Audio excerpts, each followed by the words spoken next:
चुनावी नतीजे वो सिर्फ आंकड़े नहीं होते, उनके पीछे एक पूरी कहानी छिपी होती है, वहां के लोगों की, वहां की जमीन की और वहां चली गई रणनीतियों की।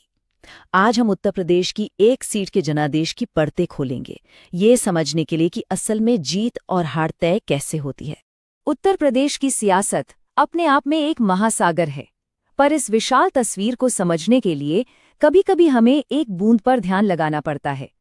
आज हमारा केंद्र है कास्ता विधानसभा क्षेत्र, एक ऐसी सीट जो शायद हमें पूरे प्रदेश की राजनीतिक नब्ज को समझने में मदद कर सकती है।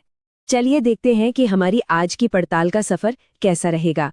हम कास्ता की जमीन से शुरू करेंगे, फिर जनादेश के आंकड़ों को समझेंगे, पिछले एक दशक के बदलते चुनावी रुख को देखेंगे, राजनीतिक रणनीतियों का विश्लेषण करेंगे, एक जन केंद्रित शासन का खाका देखेंगे और आखिर में राजनीति से परे उद्देश्य पर बात करेंगे।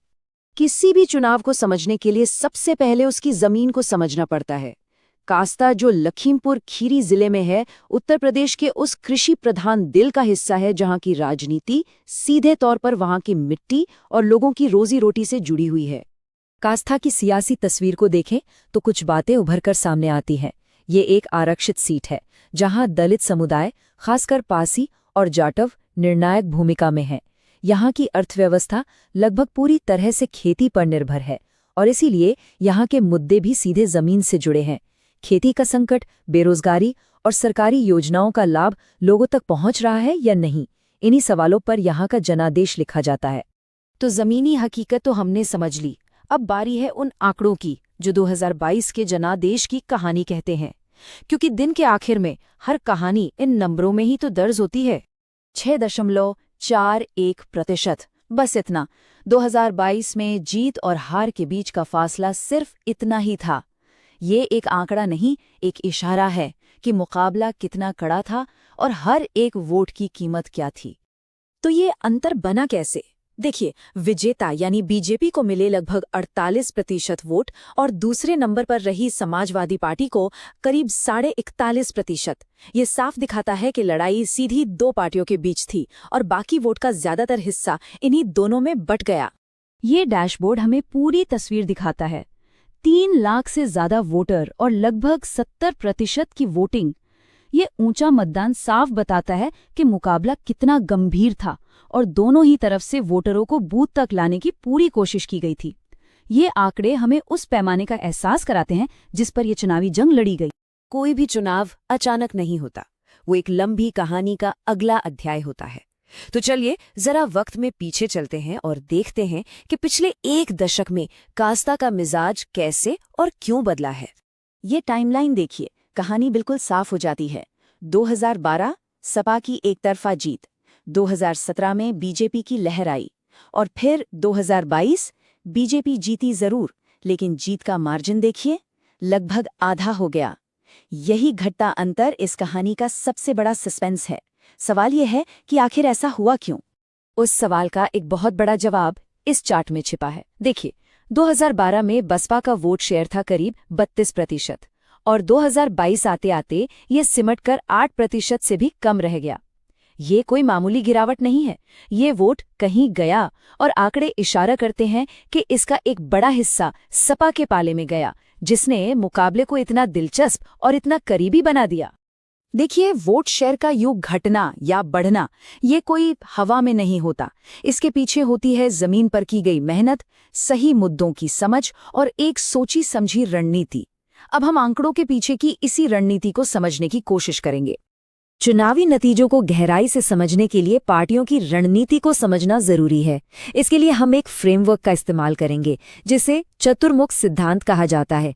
ये किसी भी चुनावी अभियान को 4 अलग-अलग नजरियों से देखने का एक तरीका है। तो क्या है ये 4 चेहरे? पहला, चुनावी, यानी कौन किससे वोट दे रहा है और क्यों। दूसरा, संगठनात्मक, क्या हर बूथ पर आपकी टीम मजबूत है जो वोट डलवा सके। तीसरा, कथात्मक, यानी आप जनता को कहानी क्या सुना रहे हैं, विकास की, न्याय की या किसी और चीज की। और चौथा, संसाधन, यानी चुनाव लड़ने के लिए जरूरी ताकत और साधन। और यहीं पर रणनीति एक बड़े संवैधानिक मूल्य से जुड़ जाती है। देखिए, लोकतंत्र में हर एक इंसान की गरिमा सबसे ऊपर है, इसलिए कोई भी राजनीतिक संवाद, कोई भी नारा, वो सिर्फ भड़काने वाला नहीं बल्कि जानकारी देने वाला और जिम्मेदार होना चाहिए। मकसद सिर्फ वोटर को लामबंद करना नहीं बल्कि एक नागरिक को ताकत देना होना चाहिए। तो ठीक है, हमने विश्लेषण कर लिया। अब इस पूरी पड़ताल से जो सबक मिलते हैं उनके आधार पर आगे का रास्ता क्या हो सकता है। एक ऐसी रणनीति जो सिर्फ चुनाव जिताने की न हो बल्कि असल में लोगों से जुड़ने और उनकी मुश्किलों को हल करने की हो। और ये आज के दौर का सबसे बड़ा रणनीतिक सवाल है। अपना संदेश हर गांव, हर घर और हर वोटर तक असरदार तरीके से पहुंचाएं कैसे, खासकर तब जब लोगों का ध्यान खींचना इतना मुश्किल हो गया है। इसका जवाब छिपा है टेक्नोलॉजी और ज़मीनी जुड़ाव के एक स्मार्ट मेल में।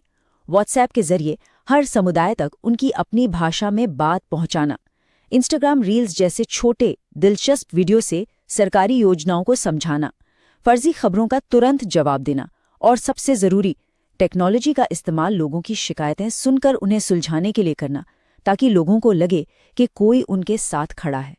लेकिन टेक्नोलॉजी का इस्तेमाल करते हुए एक उसूल हमेशा याद रखना जरूरी है। वोटर तक पहुंचने का कोई भी सिस्टम हो, उसे उनकी निजता यानी प्राइवेसी और सहमति का सम्मान करना ही होगा। भारत के डेटा सुरक्षा कानून भी यही कहते हैं। लोगों का डेटा एक साफ मकसद से ही लिया जाना चाहिए ताकि उनका भरोसा जीता जा सके, तोड़ा नहीं। तो अब हम इस विश्लेषण के आखिर में आ गए हैं। हमने आंकड़े देखे, इतिहास समझा, रणनीति पर बात की, लेकिन इन सब का आखिरी मकसद क्या है? क्या बस एक और चुनाव जीतना? नहीं, लक्ष्य सिर्फ चुनाव जीतना नहीं है। असली लक्ष्य शासन की एक ऐसी सटीक और असरदार व्यवस्था बनाना है जो हर एक नागरिक का भरोसा जीत सके। इस काम में डेटा और रणनीति तो बस औजार हैं, असली मकसद तो इंसान की गरिमा की सेवा करना है। ये विश्लेषण और ऐसी रणनीति सिर्फ कागजों के लिए नहीं है, इसे जमीन पर उतारा जा सकता है। अगर आप एक जन केंद्रित नेता बनना चाहते हैं और अपने निर्वाचन क्षेत्र का उत्थान करना चाहते हैं तो blueprintstrategies.ai से mgr@blueprintstrategies.ai पर संपर्क करें या 08042041602 पर कॉल करें। राजनीति से परे उद्देश्य।